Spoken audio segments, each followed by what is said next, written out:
guys, today we're going to talk about adulting expenses nobody warned us about. Iba talaga ang adulting. Ma-open ang world mo sa panibagong mga kamalayan na may mga ganyan palang nag-exist na expenses. Kasi nung nag-aaral pa, yung iisipin mo lang is baon, tapos pambili ng project, panggawa ng project, pamasahe, miscellaneous uniform. Parang doon na umiikot. Pero nung nagkaroon na ng responsibility, ay napaunti-unti na may mga bills na. May rent na, nung nagsolo ka, meron ng water bill, may Meralco, may wifi na, may mga subscription na, Spotify, YouTube, kung ano pa man. And then, meron pa pala na bigger than all of those things. Kaya yun yung pag-uusapan natin, yung mga unexpected. May ganyan palang bagay. It's real pala. Hindi lang pala siya sa TV, hindi lang pala siya pang teleserye, hindi lang pala siya pang balita. It's real life expenses. Agree. Ang first adulting expense na nakakagulat Yeah. ay medical bills. Medical bills. May personal experience ba kayo dyan, Miss Tin?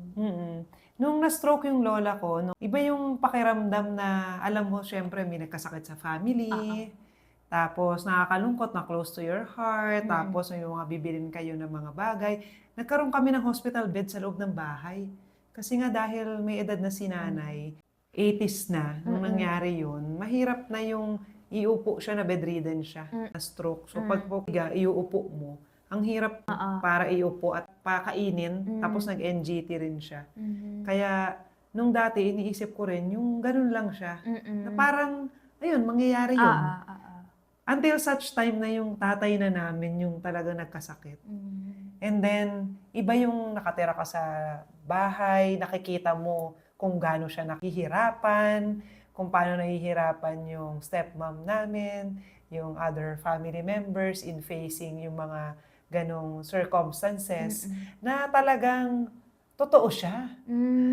Talagang yung medical expenses, nagsushoot up siya. Kung dating 10%, 14 to 16% na talaga yung inflation in terms of medical. At super nakakatakot, may magkaroon ng sakit sa family. Kasi kapag mag-aalaga ka, physically, napapagod ka rin, hindi ka makatulog that well, and then yung emotions mo, up and down. At tapos yung takot na takot ako dati kapag pag nako-confine si daddy. Kasi nga, in 1 to 2 weeks, 2 million agad yung magiging expenses. Or ayaw mo kumuha ng insurance, for example, sa sarili mo, pero kapag yung other people may nagkasakit, gagawan mo ng way, kahit na hindi mo alam kung saan kukunin yung pera na ganong kalaki, nagagawa mo ng paraan para lang talaga makaproceed sa gagawin. Kasi pag na-confine, may admission fee, may deposit, tapos every procedure, hihingi ng deposit. Yung iniisip mo, wala pa bang hangganan ito? Na parang gusto mo ma-discharge na agad, maging get well na yung family members natin. And then sa akin, nung nakasakit naman ako na TB, good thing naman na na-charge sa HMO ko sa AAA. Pero yung gamot, for a start, dahil hindi ko pa alam, ako muna bumili.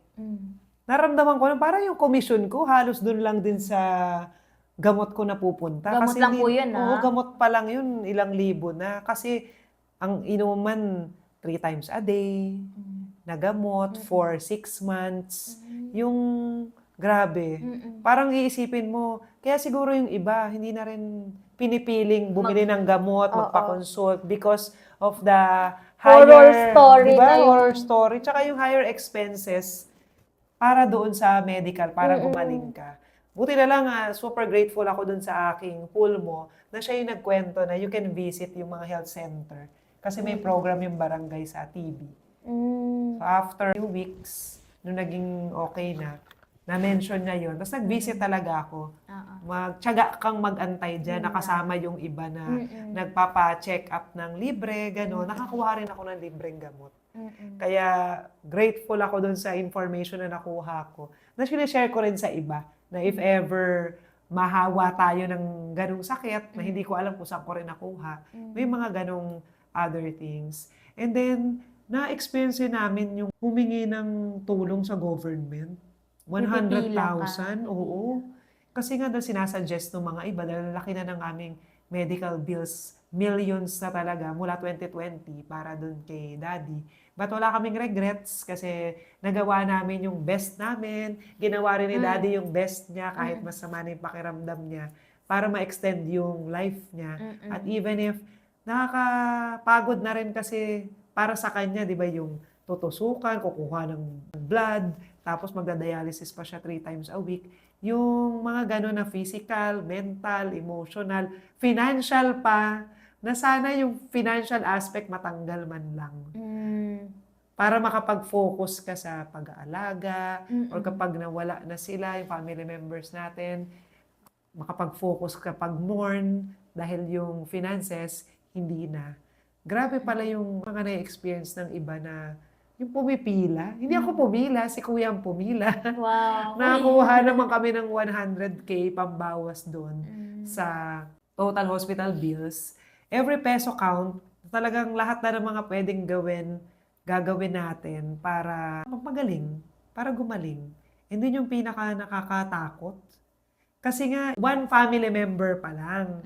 Paano pag may iba pang family member? Or paano pag ako? Sana hindi na ako maging burden pa ako sa other people.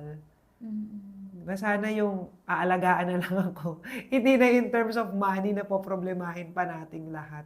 And yun yung talagang grabe, sabi ko, ito yung buhay ng adults. The adulting expenses na masakit ma-experience.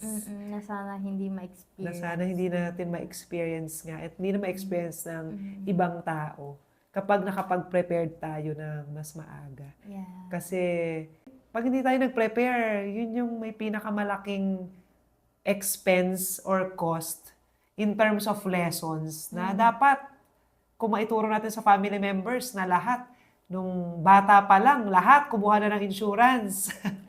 Kasi nga, we're buying money at a discount. Kasi gagawin mo rin naman in the future pag may nagkasakit. Kung kailan mas mahal na yung expenses, kung kailan nagastos mo na yung ganong money, kung kailan nung panahon na mas malakas pa kami kumita, hindi doon nangyari yung gantong situation. Ang lakas-lakas namin kumita before pandemic. Pero wala pang nangyayaring gano'n kasi nga mas bata pa rin yung mga parents natin. Nung panahon na ganong bagay.